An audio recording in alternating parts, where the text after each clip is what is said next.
Canice Nicholas, I haven't seen you in such a long time until we met each other, I think, in 2016. Prior to that, we had been to school together. I remember you as a young lad from Plumbridge coming in to, I think it was 1D in the Christian Brothers Grammar School in Omagh. And the two of us probably as afraid and worried about what lay ahead. And it's great to see, and it's lovely to have linked in with you on a number of events over the last couple of years. How are you keeping, first and foremost? Great, mate, great. Yeah, 1D all those years ago in CBS down the bottom mobile next to the Royal Arms on that. What, yeah, if I remember back, you had a lot of hair back then. And a Certainly. denim jacket, am I right? Was there a denim jacket? Is there something like, does a denim jacket ring a bell? I think there was probably a denim jacket involved, and an old a dodgy haircut and a few dodgy earrings at some point. Probably. That was a mullet, probably nearly back those days. On that, or a mullet in the making, or That would have been a mullet today. On that that, that was the real McCoy. That was a proper mullet. That was that whenever mullets weren't weren't mullets for the fashionable. world. Yeah, Um, good times, good times. Absolutely good times, and different times. And I suppose we kind of would have remained friends throughout school, and then drifted on our own ways, and life got in the way.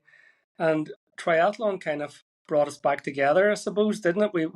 We met up, I think, in maybe Mullaghmore, a few years back, and we've kind Yeah, of been yeah. bumping into each other ever since. Yeah, it's funny, there's a lot of guys from that year that come here, you go to university or you could drift after school and stuff like that. We all go our separate ways in life. But it's amazing the amount of people that I have met from that year, different places and events, but mainly through triathlon.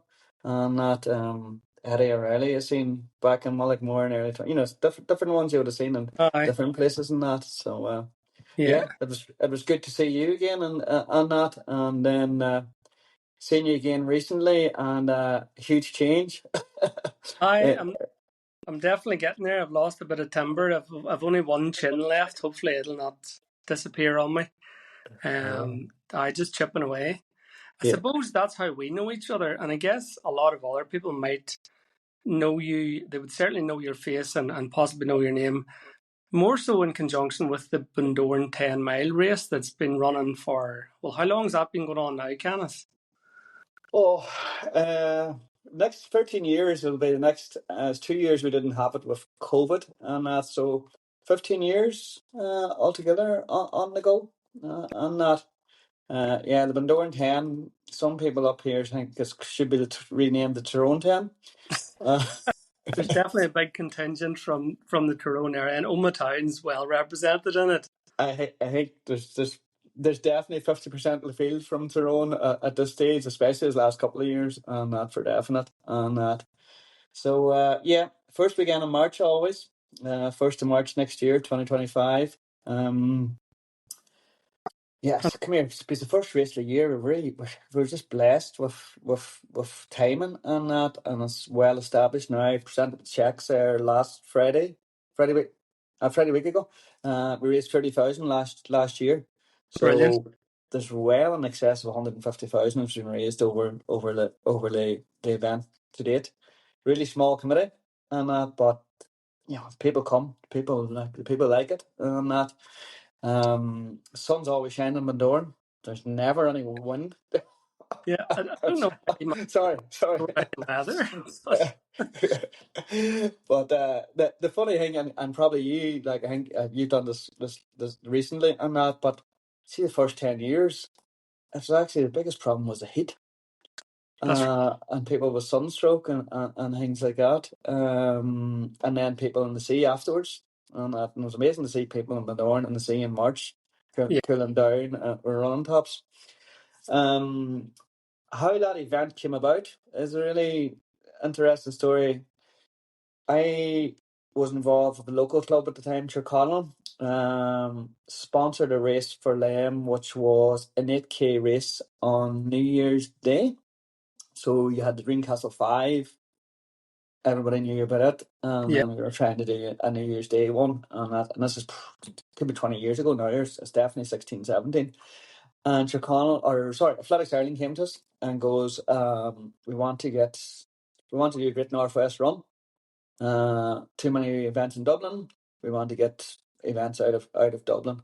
So they asked us to get involved, and then I ended up having to take the event over, and Mhm. that. So been running it ever since. Um, People ask why, and that, and come here, why not? Do you know what I mean? The hard work's done, and that is established, and that, and as long as everybody gets home safe, it's probably changed more into a sociable weekend as opposed to, you know, I think when runners and running clubs organise events at the start, they're all on about elite times and elite athletes, and get the best of the best, and get the Kenyans there, and get so much prize money and all the rest. And then you realise, come here, it's about the 10% of the people, and the last 10% of the people, do you know what I Yeah. mean, that Yeah. have sat down having too much turkey at Christmas or whatever has happened and said, do you know what, I'm going to do 10 miles, or I'm going to run a marathon, or I'm going to do this. And it's Yeah. stepping stones. The amount of people that have walked it, and then, got into running, done Yeah. marathons, ultra marathons. I know one guy who walked it and then done the Dakar Ironman. Very good. Which like got hooked from walking the Bundoran 10 mile, There you are. and that's so. It's always a great race to get in ahead of the Omaha Half Marathon. I think maybe that's why there's such a big contingency from Tyrone. Maybe a lot of people would use that as their big run prior to the Omaha Half. Yeah, it's ideal for anybody doing a spring marathon as well, doing Belfast, or doing Mhm. London, or doing any of those Paris and any of those ones, because it's a 10 mile, then you have the Omaha half, and then you have your full. So yeah, no, definitely, you know, um, it's brilliant. Like to see all the people like you haven't seen. It's like I used to go to Greencastle for the 5 mile, and Mhm. I see guys that I went to school with. You know, I wasn't seeing them in years, but there was that sociable aspect of saying, Yeah, and then you see them and go, I must go back. Do you know what I mean? So you're hooked, and you keep going back, and you keep going back, that's right. and that. So it's yeah, it's all the same. So yeah, it's good to be good. It's good to do it and that, because everybody's in good form. You know Oh, what I mean? They're all giving out about the weather, but they're always in good form afterwards. yeah, it definitely is one of the races that everybody wants to do. And long may it last, and many more years of continued success, especially with in light of the amount of money that's raised for local charities as well, Kenneth. So hats off. Thanks a Um, million, but it's come here. what It's everybody that signs up that's that makes it. We yeah. just put it on. If nobody comes, there's no event. So it's the people that come that make it. Well, here's a question for you: Is the Bundoran 10 a race that you've done yourself, or have you always been behind the scenes? Where was this idea, this race? Were you maybe doing a wee bit of running up until that, and you thought, well, I can take this on. I'm going to give this a crack. Did you take part in it and yourself in those early days, or how did it kind Yeah. of pan out? So I was playing a bit of Ga. Do you know what I mean? I'd always played for Glenelly, the Titans of Tyrone and that. And yeah, I used to close the shop on Bundoran on a Sunday, go and play football for Glenelly, and come back and open the shop again. That Right. wasn't feasible on that. So I ended up switching allegiance to Donegal, and playing for Bundoran for God forgive you. 10 plus years. Yeah, no, I think but anyway, no comment. Yeah. And that, so then I got into the running. Do you know what I mean? It was a natural progression in that. So got involved with Tyrconnell, and I got involved in sponsoring Tyrconnell, and then got involved in the race. So I ran the race the first 2 years. The second year I got across the finish line, and somebody came over me to say somebody collapsed in Tullahan, which was mile 5. Right. jump into the car, out to Tottenham. So that's put an end to me running it. But the last 6 years or so, I've started running at 5:30 in the morning. Okay. So the last 5 years I've won the race every day. I've been the first man across the finish line for the Northern 10. That's like It's our just head 3 hours start. before anybody else on that. Kind of So cheap. eh? You Yeah, I make sure that the course is all okay and the mile markers are where I imagine them at this stage. They're in the brain, and I know exactly where everyone is, and yeah. So I run it first thing in the morning, but I find the running great for the head. Yeah. You know, you know, there's just so many nice places to run around Bandor and Rogies on your doorstep. Like it was fabulous, but it was brilliant for clearing the head and that, and a bit of thinking time. And then sure, you start running. You want to do a marathon. Mm-hmm. Oh, Mm. yeah, as you do. Yeah. Yeah, do you know what I mean? Actually, it's 5K, 10K, half marathon, and so probably done my first marathon 2014, 2015. I think Brilliant. I've done 12, 13 marathons now. Good. Last one 3 or 4 years ago. But I look back a lot. All the long runs were after giving myself as much abuse as possible on a Friday night between Um, eating and drinking, and going out and running 15 to 20 mile runs on the Saturday. And that probably took me 3 or 4 miles to probably sober up. And you wonder why you weren't improving or nothing was happening. And that, well, that's what I was going and to say. You'd mentioned there, like, I mean, obviously, we hadn't linked in for such a long time after school. And I remember you at school, you would have been a very slim lad. You would have been involved in the running and the athletics, and you would have featured heavily in PE. You'd have been playing football back then. Did you maintain your fitness then from school right through university, or did the middle age spread get a hold of you? You've tipped your hat towards the Arthur Guinness there and a few others probably. So yes, keep so keep things kind of under control just enough, or did you let loose there for a wee while? uh, so I was 8 stone when I started university. 8 stone. Yeah. I said you were a wee lad, like, but oh my Yeah, god, yeah, yeah, yeah. And that so but it was like I was there was working on the nothing farm. to you then. It's back at school, like Eh? There was nothing to me. There was nothing to me, and my Alex, my son's the same. Like he's like it's nothing to him. But I was brought up on a farm, so we were working all the time. You were running all the time. You're playing football all the time. You're being active. Um, I spent most of my first year and second year in university in Queen's PEC, Mhm. playing under soccer. You'd always get a game from 9 o'clock in the morning to 6 o'clock in the evening. Yeah, Strangely enough, I failed second year. right, okay. That so I was back. I was out in the world working and that for a year, and that's when the food went on when you weren't being just as active and the bellies went on and all the rest. I also didn't drink until I was 23, so Okay. yeah, the weight definitely went on. But I was in around 13 stone, and that which isn't by any cause, like it wasn't I just thought this is my weight now, and Mhm. that's where I'm at. So then COVID came along. I moved back to Tyrone, a few changes, personal circumstances and stuff like that, and lost a stone and a half, probably inside 3 or 4 weeks. Right. And people ask me why, and that, and he goes, "Well, I wasn't driving. I wasn't stopping for a coffee, and it wasn't like I was having a coffee and a donut or anything. Like I wasn't doing anything. It just sort of it changed very, very quickly because I wasn't driving and you had a bit more time. I was doing a bit of cycling early in the morning. I might go out and cycle 50, 60 miles, but I'd be home at 11 o'clock, Mhm. and I Yeah. wasn't really thinking about it. There was no plan on that, and we started doing some virtual triathlon club. Island Triathlon Club started doing some virtual TTs on the bike and a 5K TT running. And my 5K time was 22 minutes, like nothing. They could never, like, the goal was to break 20 minutes. I'd been running for 15 years, couldn't break 20 minutes, was never going to happen. I'd given up. and that, and doing the virtual TTs, social distancing and all that was good crack because Yeah. I got very competitive because people would go on a Monday and I'd be on Strava, but they wouldn't post it because they're waiting to see other times. Yeah.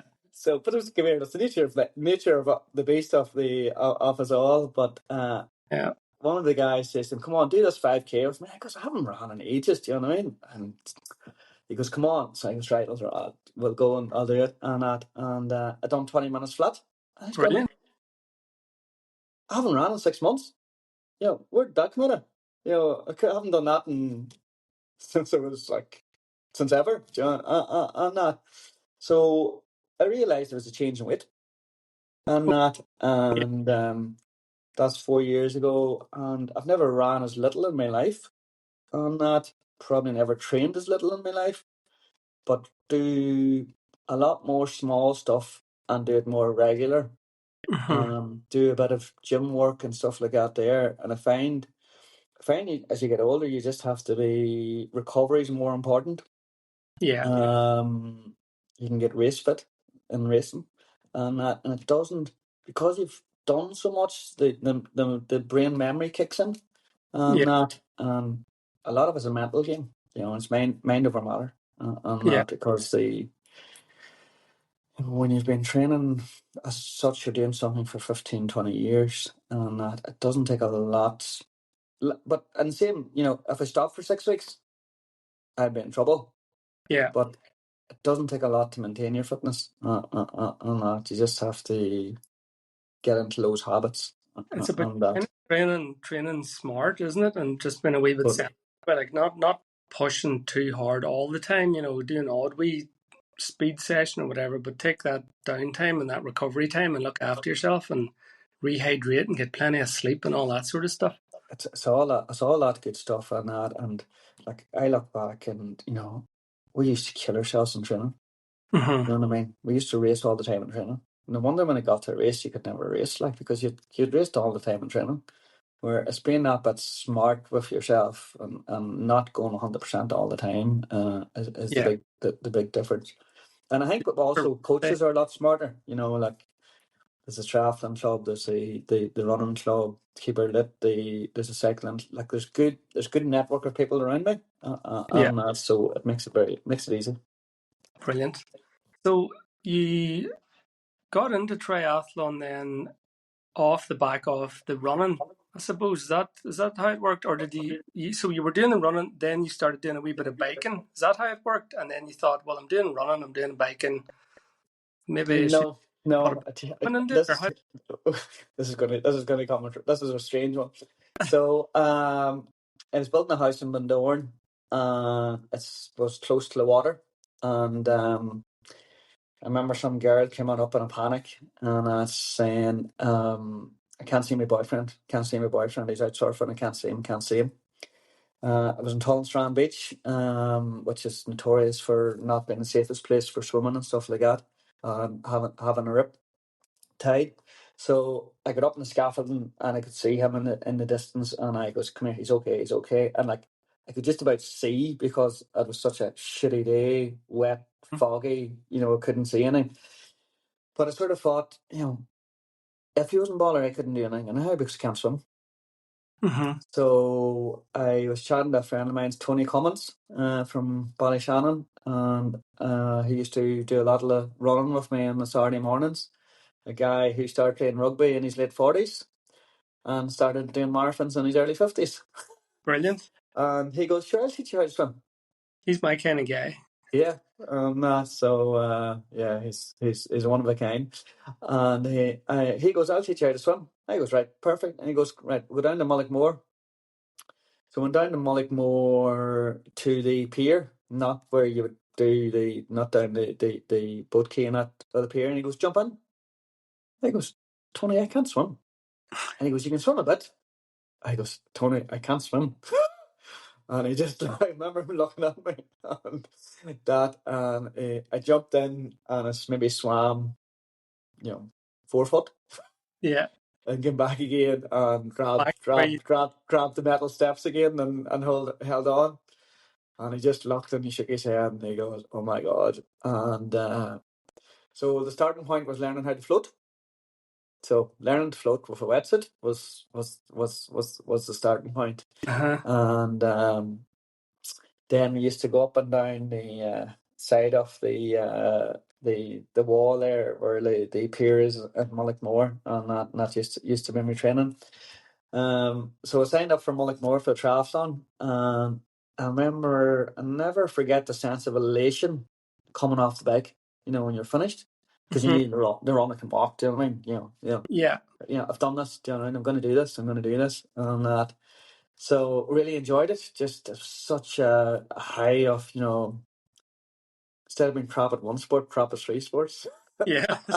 But no, in seriousness, it's you get a really good community. Do you know what I mean? Really good people Absolutely. around you, and not everybody's there to help, and that. So I was hooked, absolutely hooked on that. So you do one, you do a couple more. I remember doing the Olympic distance was the next target in Ballyrunning, Hmm. and I tell the story. The driest part of the event was the swim.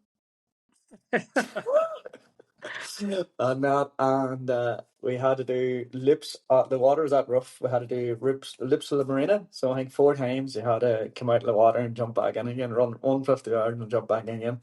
I was last out of the water, and but come here.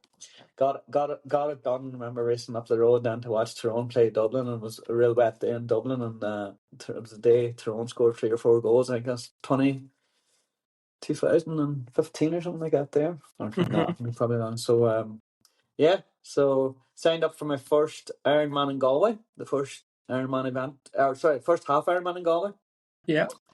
And I remember going down for coaching week, maybe 3 4 weeks beforehand. And bad swimmer, you're always told to stay at the back. Stay at the back, where it's nice and safe, you're not causing any trouble. I remember the coach looking at me, he goes, "What the fuck's your problem?" He goes, "It's a fucking race." Yeah. They fuck up the start. I And would. it was the first time somebody goes about drafting and swimming, because I didn't know anything about drafting and swimming. So that was a game changer for me in terms of swimming. Uh-huh. And that because I'm still a crap swimmer. And that, but he gave me the impetus to go up with the better swimmers. Yeah. To a certain level, you get dragged along to a certain point, and that's so. You then Well, just sorry to interrupt and come across you there, but just whenever you were saying there that you weren't a particularly strong swimmer, you were obviously at a decent enough level whenever you were going in for 70.3. But how was it for you when I'm just curious because your game plan was to go to the back maybe and take your time and not get caught up in the thrashing match. How did you cope with that thrashing match with all those people around you? Did it kind of freak you out, or how did you navigate that? Because people will be interested to find out what or how you kind of coped with that when it yeah, was so a game plan. actually, I think I was blessed or lucky from a point of view that I learned to swim in the sea. All right, okay. So Mullaghmore is beautiful on a beautiful day, but on a rough day, it's not so nice. Mm, So when I started swimming, the rougher the sea was, the better, because I knew it would slow down all the fast guys. yeah, Because I knew I could float. I could yeah. float before I could swim. So the fear went out the window. It was never something that was. So I was lucky. Do you know what I mean? So I can understand people, good swimmers coming from a pool background, they never experience that swelling the water, all those different kicks and stuff like that. So yeah, that You was cut your teeth in swimming in the sea in all sorts of conditions, so you were well fit for it. Yeah. well accustomed to it. Yeah, Yeah. it was sort of I was lucky. I was lucky. And therein is our top tip then for open water swimming. Do more of it and get into the sea, and don't tap out if it's rough. If it's rough, get after it. Get in there and experience that rough and be comfortable in that rough and the chop. Yeah, come here. Like, what's the worst thing can happen? Do you know what I mean? Mm, You turn around on your back and you float. You have a yeah, wetsuit on you. yeah. That it's that's you weigh up. There's no fear is false expectations appearing real. Hmm. Hmm. You're making the fear up in your head, Yeah. and not because you're in a wetsuit. Nothing's going to happen to you. Yeah, you're buoyant. Yeah. Yeah, You're gonna bob around like a wee piece of seaweed just that's it. Like, do you know yeah. what I mean? And that's so. So you're Yeah, sorry to cut across. You've gone ahead. So you're in the water. Then you're in Galway in the 70.3. You're well, I making was so I done the training day with him, and I remember him. We were doing the run, not just doing a 3 or 4K, 5K run, along the promenade. And he looked at me and he shook his head again. I think this guy was German origin originally, and he goes, the Punch and Judy, the puppets. He hmm goes, "You're like a puppet, only somebody dropped the string. Your core is everywhere."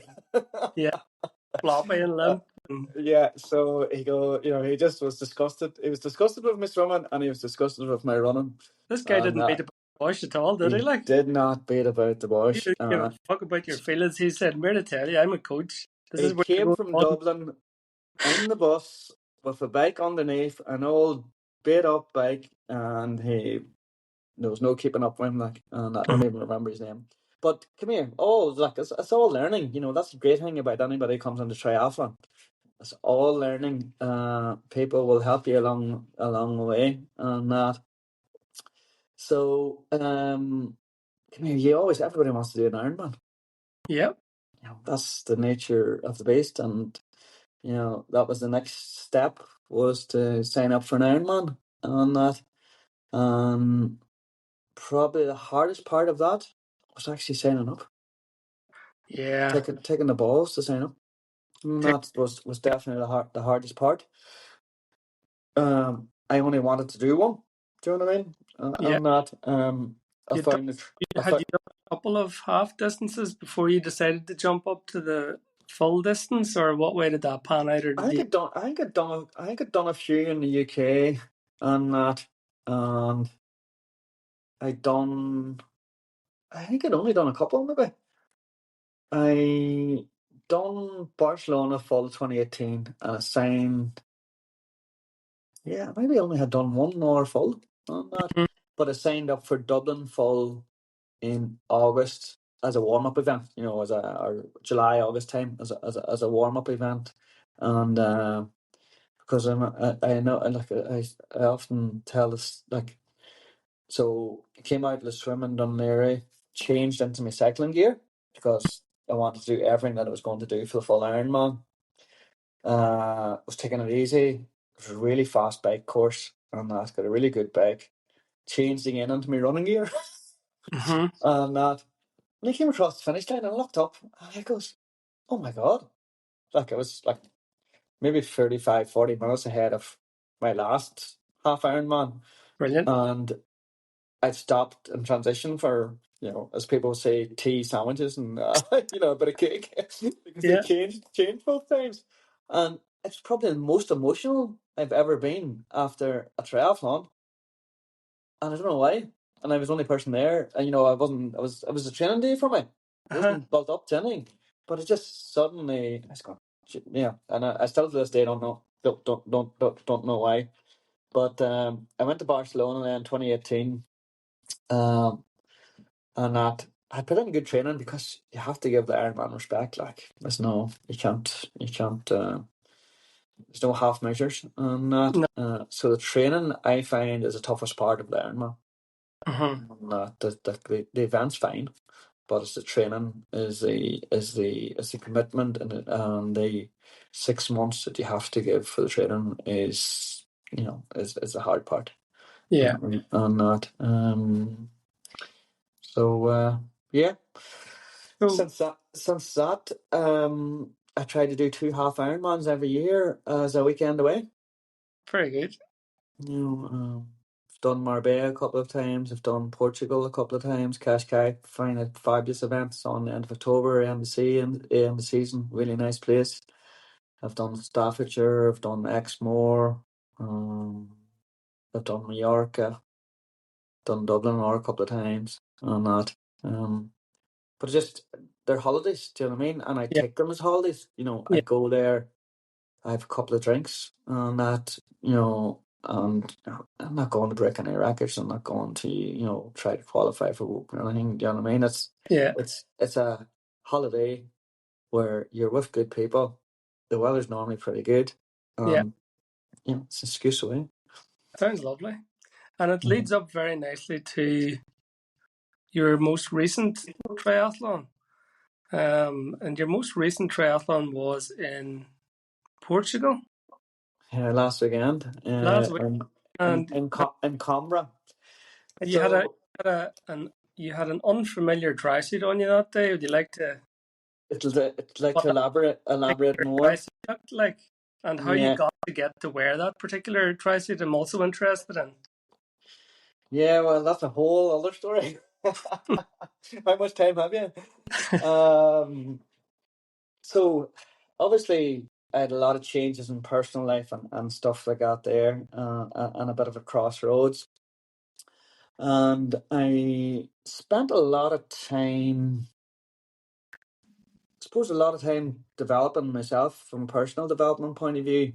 A lot of reading, a lot of research into health, wellness, longevity, because I had an opportunity that not of my own decision, probably, or not of my own doing, where I was able to do something completely different in life, and that as opposed to the pharmacy that I started out with.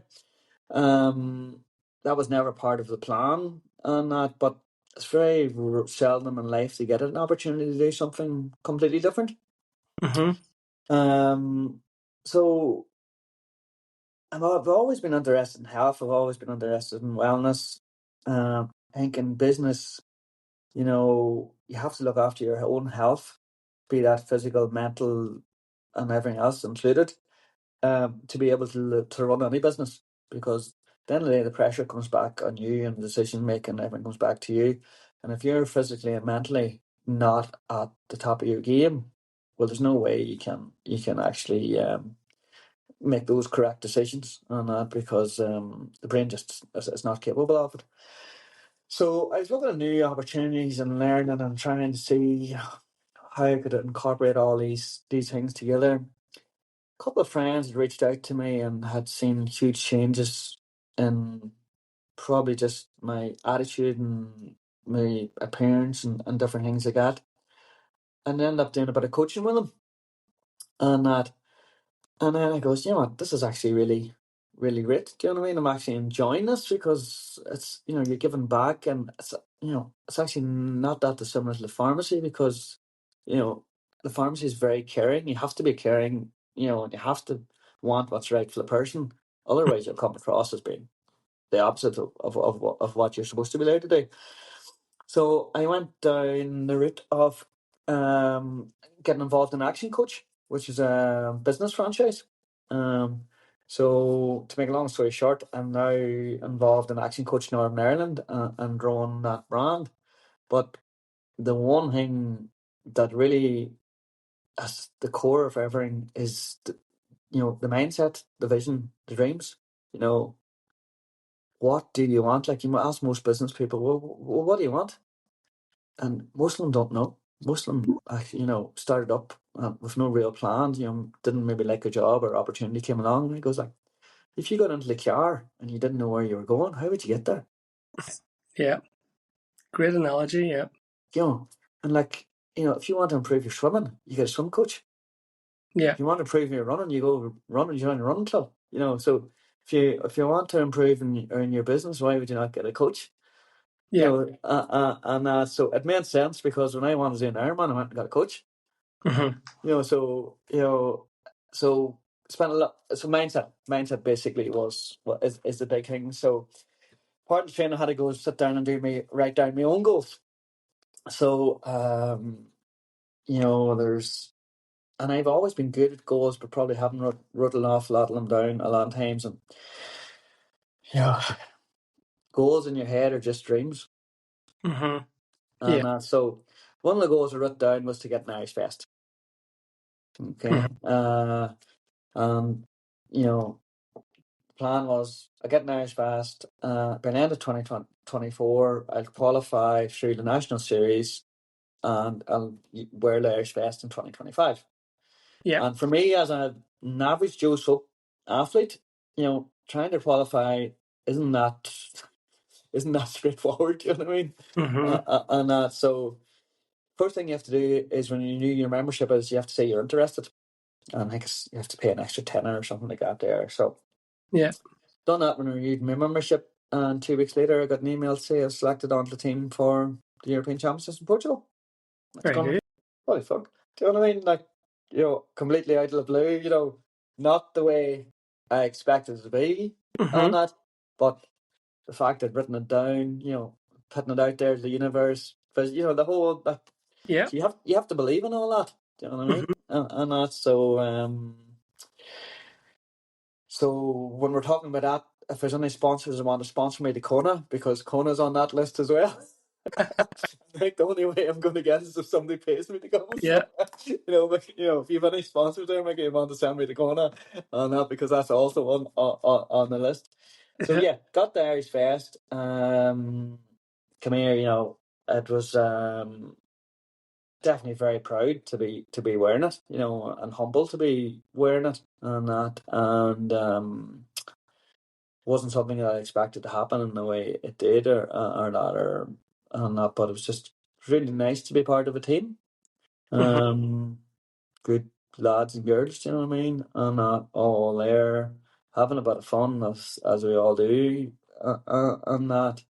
But it's a real nice thing to be able to say you've done it and that, and it does mean that you have to push yourself on that bit further as well on that, because you're wearing an Irish vest and that you have to try your best and that. So yeah, brilliant. It's absolutely brilliant, and I really enjoyed it, And and recommend it to anybody. you made a good account of yourself too, Canice. You finished in a fairly respectable position within your age group as well. You had a good time for that half distance triathlon. And I don't know if you have done it, and I'm sure you have, but if you go on the World Triathlon website and type in Canice Nicholas, you get to see your photograph and your result with all the world athletes.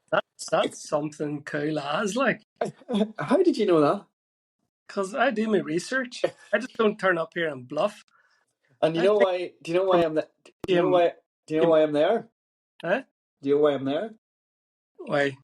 Because I had to sign up for the World Anti-Doping WOCA, because you can be doped at these events. So Oh, right. that's why you have to be, your picture and all has to be up there, because you have to have a profile in World Triathlon. Oh, very good. So that's it.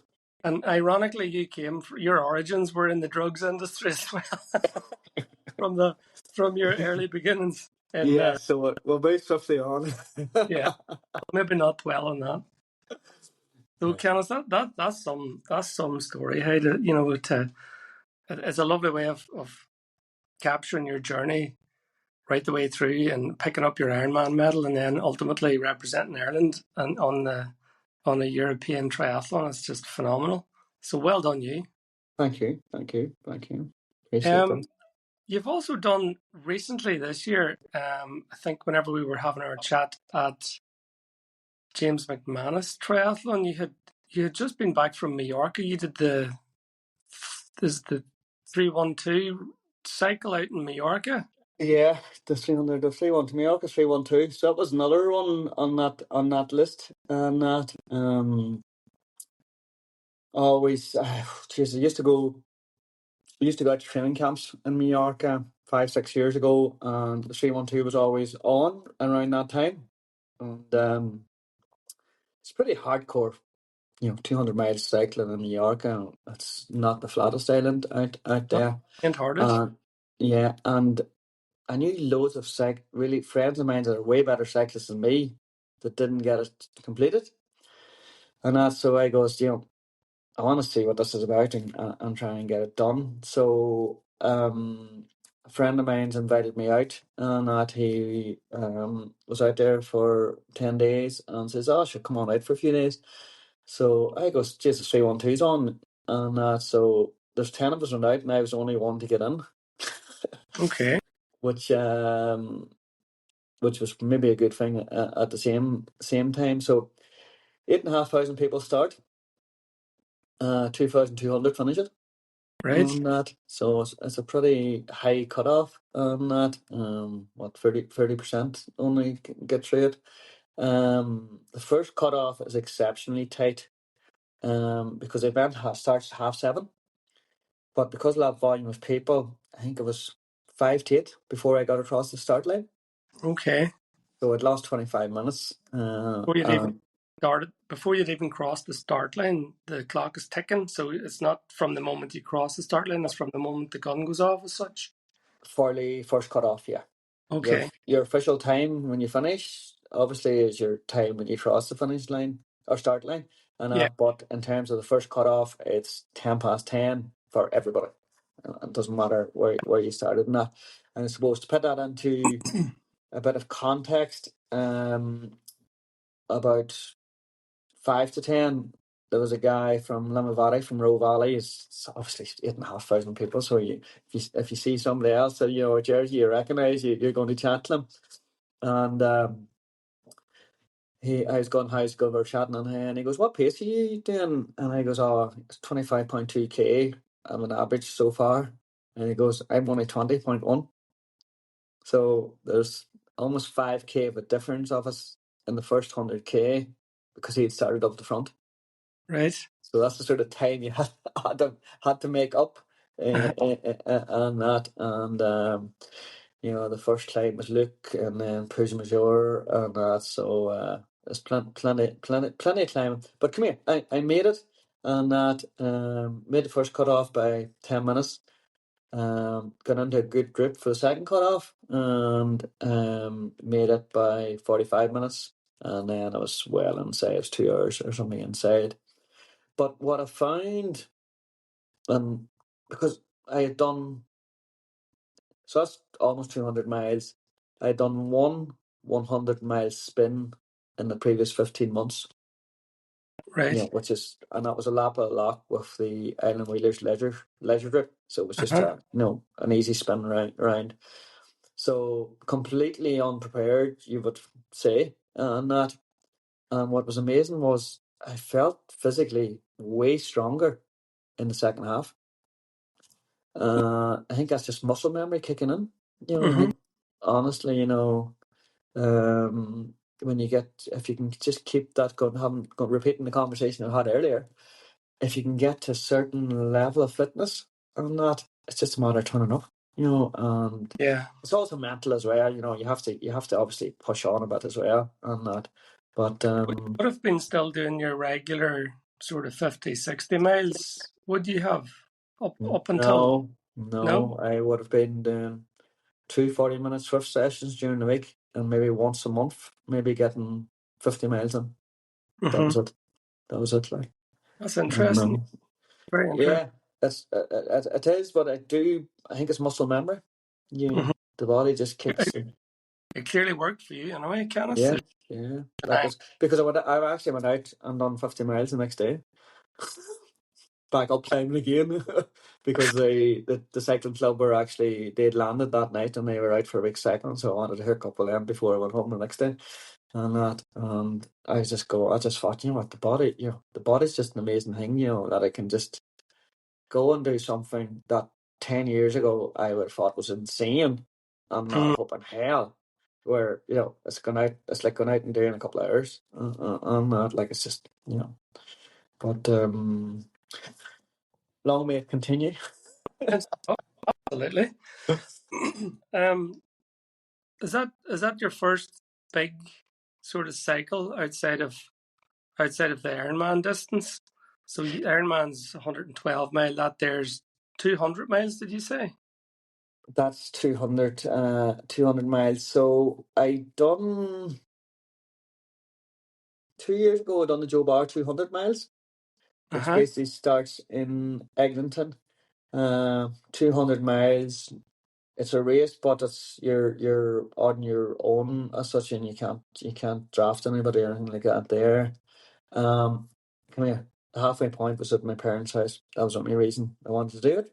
And my brother and son done the done the van sport and that, so it was a cool thing to do with my son.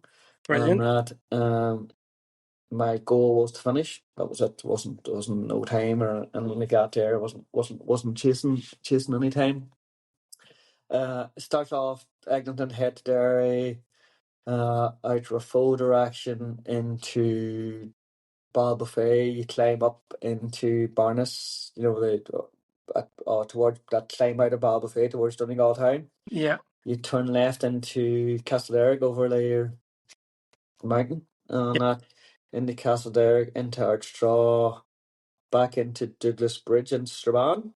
Mm-hmm. And then, do you know that wee hump between Strabane and Plum Bridge where the TV mast is? That wee speed that, bump. that wee speed bump.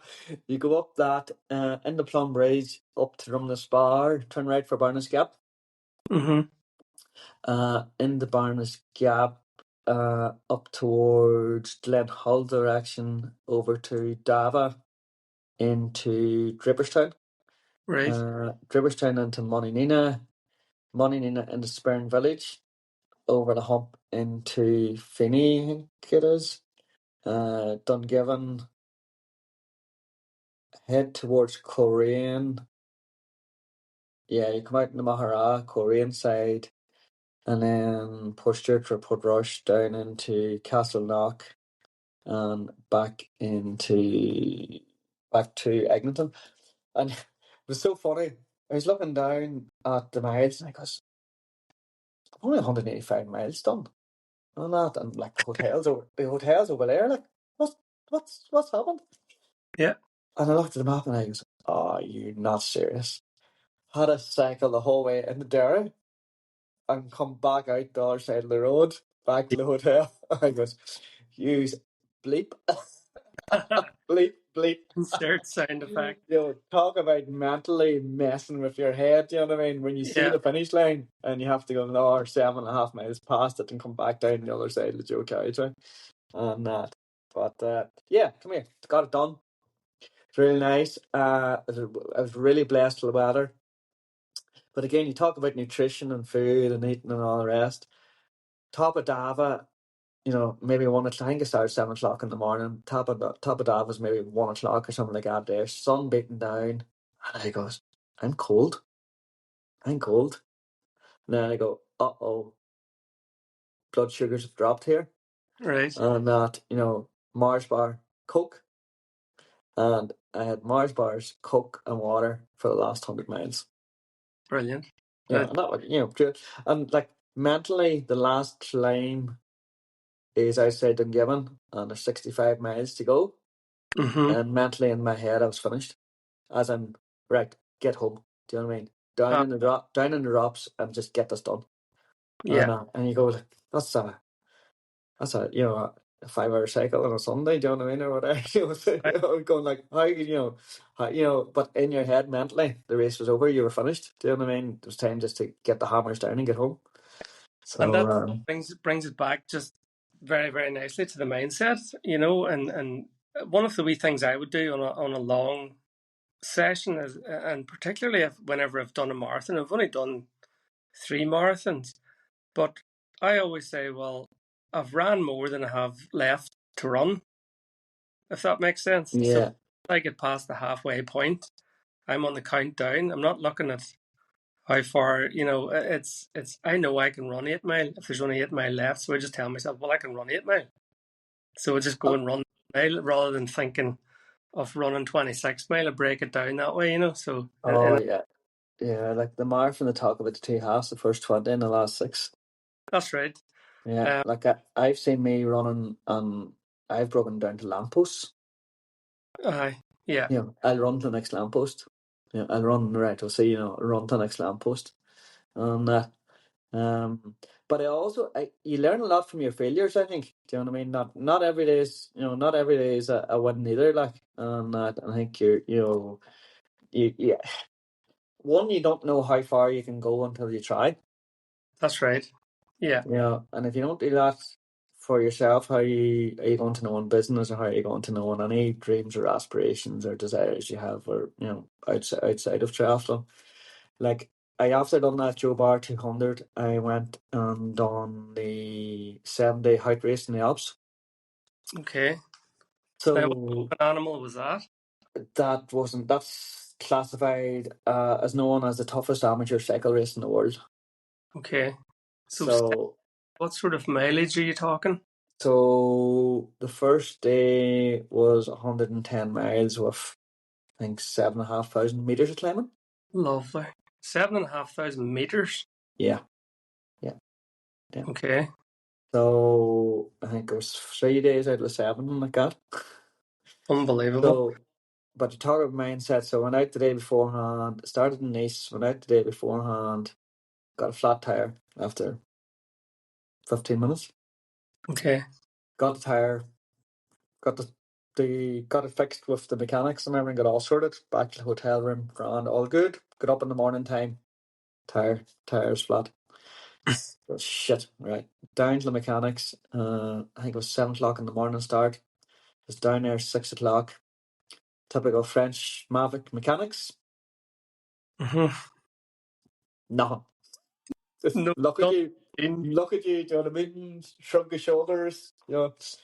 So at 10 to 7, I lost fucking. At 10 to 7, I lost the plot on that, and they just gave me a new wheel. They just took Yeah. the wheel and just gave me a new wheel on that. So that was fine. Then was catch up to the guys I was with and stuff like that. And the first 40 mile was neutralized. Our first 40K was neutralized, and then you just go, "Ah, what's the point?" And then caught some of the guys in the last climb and worked with them. And then there was a bit of flat, and we went as hard as we could in the flat, like completely over. Like experience is great, you know what I mean? In hindsight, like completely, split it like a TT, and you've another Mhm. 6 days of this to go. So Jesus. feeling ecstatic that night, and great, with the big fast finish and all that, and doing well. Went out the next day, and the next day was something similar, distance wise and heat and climbing. I think it was 2 Cat 1 climbs, and climbed out there. It's 20K climb. Hmm. It's an hour and a half of climbing, like just gone. And I got another flat tire, and had to wait till the mechanics got sorted again, and got going. And I goes, oh, I'm going to miss the cut off here. I knew this. I knew the last climb was an 18K climb, and I had like 20 minutes to make it. Like that's not happening. Right. Not going to make it. Waited for the broom wagon, and I probably waited an hour for the broom wagon, and that, and about 500 meters down the road, there was descent. Okay. And I was going like, oh my god! Got to the top of the climb. The cutoff had been extended by 2 hours. Right. I would have been well inside it. So I think you learn a lot from your feelings on that, and you realize, just one revolution at a time. You never know what's around the corner. You never know what downhill. And like I think it's Yep, I know. running, cycling, triathlon, swimming, life in general. Do you know what I mean? That was one of the big things that I learned from failing that day. Was around that corner was a downhill. If I had just went around that corner. But come here, say la vie, and that amazing event. Day 5 was 10K time trial up Le Col de Laz, which is a famous climb on the time trial for the Tour de France. And because I was out of general classification, I think I started 40th. There was 400 started and 300 finished. Man, I think I started 40th that day, and that's so it was way early in the morning. It was basically an hour TT. Do you know what I mean? Mm. Up a mountain, and that and. It was brilliant because it was passing loads. I got up to the top, and you're top of Courchevel, which is top of all the ski lifts, Right. and the sun was just rising. It was just wow. Do you know what I mean? And Yeah. yet the rest of the day for rest, that was the only that was the easy day. And I Yeah. just thinking like this is just amazing. Like and that it was amazing. Do you know what I mean? And that that's the great thing about sport. It just takes you to some amazing takes your body and mind to amazing places, but also amazing locations and take Hmm. amazing people on that journey. So, what's next for you, Canice? What are we working towards now? I Is it? Is Same this with you after you guys, got me the slot in Kona? eh? Is this Apart, after you got me the slot in Kona? I'm gonna have to phone my contacts to see about getting you some sponsorship. But I assume your business head, you've got your kind of itinerary plan. So what are we looking at towards the end of the year and maybe beyond? Okay, so to be honest with you, this year actually I normally would have everything planned out pretty well on that, but I've raced the last 5 weekends on that, so I was supposed to do the Ram Fondo and Sligo this Sunday and try and qualify for the UCI the World Championships. The top 25% in each category qualify there, so if you're a bit lucky and was able to stay in the pack, you should probably qualify easy enough. The legs are gone. Like there's no point. Do you know what I mean? You have to listen to your body as well, and just after the heat and everything in Canberra last weekend, and 4 sprints before that, and another race before that, you just have to you have to Yeah, you, you yeah, have to realize. yeah. So I've entered a couple of Olympics and that because I just want I for some reason I haven't done I've done somewhere between 10 and 15 half Ironmans, and I think I've done 2 Olympics. I've never done. Yeah, Yeah, there's not that many in the race calendar. And no. that so I'm doing Dublin Try, which I assume is in the Liffey. I assume it's in the city centre, and I haven't looked too much at it. And I'm gonna say Top of the Morn or something like that it's called. Uh huh. On that, Yeah, or is it is that what it's called? yeah. On that, I'm doing it, and I'm racing at the Worlds in Malaga in October, so Larry's Fest will come back out again, and that Brilliant. for it. So I'm really looking forward to it. Yeah. Uh, I have a big birthday or the week beforehand, so I might take the family out, and the kids might come out with me, and I might make a long weekend of that. And I it's only an Olympic, so only an Olympic. I say, do you know what I mean? But you know yourself, it's while you're representing Ireland, by the yeah, way, yeah, on yeah, yeah. on your 50th, it's akin to my own epic 50th adventure. So that's absolutely fantastic. What Yeah, so a nice way, and that only happened in the last couple of weeks, and that so, and it's nice at the end of the season as well. mm-hmm. So it is. So that's the main thing I suppose. I'm working. I have the calendar here in front of me. I'm looking forward.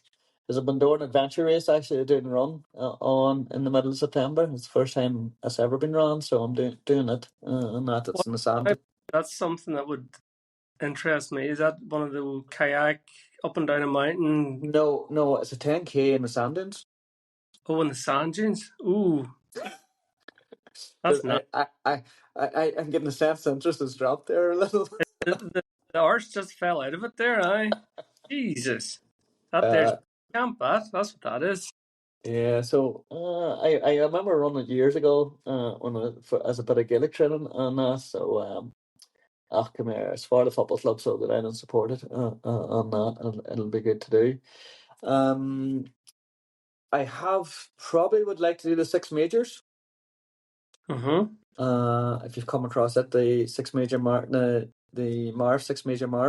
and that, so you get a really cool medal where the six marathon medals fits into one big medal. And what are the six majors then? I'm not familiar with it. So it's London, New York, Boston, Chicago, Berlin, and Tokyo. So that's six. Yeah, that's Class. six. So I've done New York and I've done London. Uh-huh. I've done New York twice actually, and that actually done it in 2000. Things you do. I done Dublin Marathon in 2009, and I done New York Marathon 6 days later for Live Strong. Right. So met Lance Armstrong in the Nike store in New York. He, Oh, he, ca- right. he, ca- he came and met us, and at his mob. So then he went for a run with in Centre Parks. But I got food poisoning in Dublin, so I wasn't able to finish Dublin. And but I come here. I finished New York. I ended up walking the last bit of it, last 8 miles, and done 4:13. And but my son was just born, and I says, "Do you know what? I'm going to go back and do this 10 years later."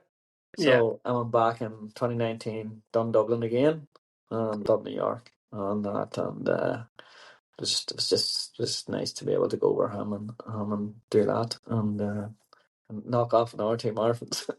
No, that's brilliant. And Uh, that so just off the back there, I was just mentioning your son. Is the apple hasn't fallen far from the tree? Then I'm guessing, is he into the sports? And you had mentioned that he was out doing the cycling and that. And he's Irish dancing's his thing. aye, So he's that's his passion, and that so he's currently Ulster champion. excellent. Uh, Seventh in the worlds there at Easter in Glasgow. So it was. Oh, Yeah. So very dedicated to it. Can't take him to a shop because he starts dancing up and down the aisles. hey, you need to be in shape to be at that. Carry on. You Yeah, know, no, he loves it. Come here, he loves it. That's the most yeah, important thing. He come here, it's his own doing. He absolutely loves it, brilliant. and there's worse things he could be actually. Oh, And without a doubt, without a doubt. there is. So, I yeah, think no, that's good. of us have probably done a lot worse than Irish dancing over the years. Totally, totally, totally, totally. Canice, it's been an absolute pleasure chatting to you. Come here. Thank you very much for having me. And I probably waffled on there way too much on that, but No, you know what us boys are like from the CBS, that's and it. that, and it wasn't bad. I was grounding. Do you know what I mean? It set us up rightly, and that even though we give out about it plenty of times. That wee skitter of a cub from Plumbridge did all right for himself in the end, anyway, didn't he? Well, come here. There's still plenty of chapters to be wrote, I hope. A few more chapters left.